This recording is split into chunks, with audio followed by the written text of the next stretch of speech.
गिबियावनो लाइमोन आफादनि जानानै धोरोमारि खुलुमनायखौ बावग्रोबाय।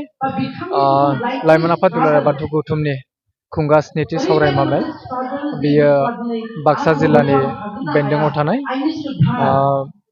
बाथौ आश्रम बोरिमाखा बे फरायसालियाव साननैनि हाबाफारि लानानै बे हाबाफारिया सोलिबाय थादों।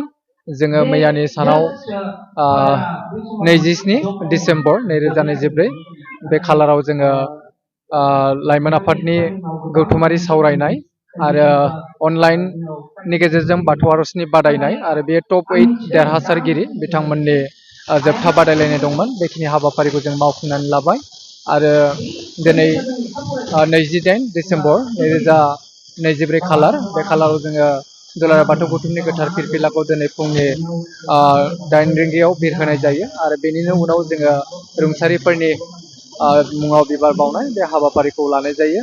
बेनि उनाव जोङो अनलाइन बाथौ आर'ज बादायनाय देरहासारगिरि बिथांजोमोननो बान्था बावनाय हाबाफारिखौ जोङो मावखांबाय आरो बेनि उनाव दिनै जोङो सावरायनाया जाबाय दङ जाफुंसार जिउ लामा मोनसे सावरायनाय। बावहाय जोंनिनो गेदेमा आलासि बिथांमोन दङ डक्टर निजोम खुंगुर मोसाहारि बिथां MBBS बिथाङा दिनै जोंनो लाइमोनफोरखौ जौगानायनि बा लाइफ केरियारनि सायाव जिउ दाफुंनायनि सायाव बिथाङा बेसेन गोसा बिबुंथि जोंनि गेजेराव होबाय थादों आरो बाथौ धोरोमनि गेजेरजों माबायदियै लाइमोनफोरखौ जौगाहोनो हायो मेलेमारि बिथिङाव जिउनि लाइफनि बिथिङाव जौगाहोनायनि माखासे बाथ्राफोरखौ सावरायबाय थानाय जादों। बेवहाय गोबांथार फरायसाफ्रा बाहागो लानाय नुदों।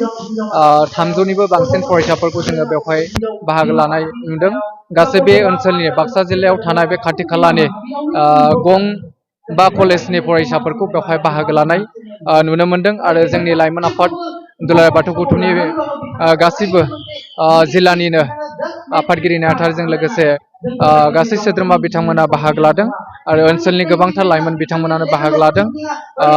बेखिनि हाबाफारिखौ जोंनि लाइमोन आफादनि बोसोरै खुंबाय थानो गोनां बे स्निथि सावरायमा मेलनि गेजेरजों जोङो धोरोम जौगानाय लाइमोनारि सिजौआरि बिथिङाव जौगानायनि बिथिंफोरखौ लानानै जोङो बोसोरै खुंबाय थानाय जायो आरो बे लेखायै देग्लायो साननैनि हाबाफारि लानानै बे बोरिमाखायाव बाथौ आश्रमाव खुंनाय जादों आरो बाक्सा जिल्ला दुलाराय बाथौ गौथुमा बे हाबाफारिखौ मावफुंना होनायनि थाखाय लाइमोन आफादनि जानानै बिथांमोननि आफादगिरि नेहाथारि लाइमोन आफादनि आफादगिरि नेहाथारि माइनाव आफादनि आफादगिरि नेहाथारि आरो बिथांमोननि गासै मावथि बिथांमोननिसिम जोंनिफ्राय रोजा रोजा साबायखर बावनाय थादों आरो लोगोसे बिथांमोननि बानजाय आफादनि दैदेनगिरि बिथांमोननिसिमबो जोंनिफ्राय रोजा रोजा साबायखर बावनाय थादों।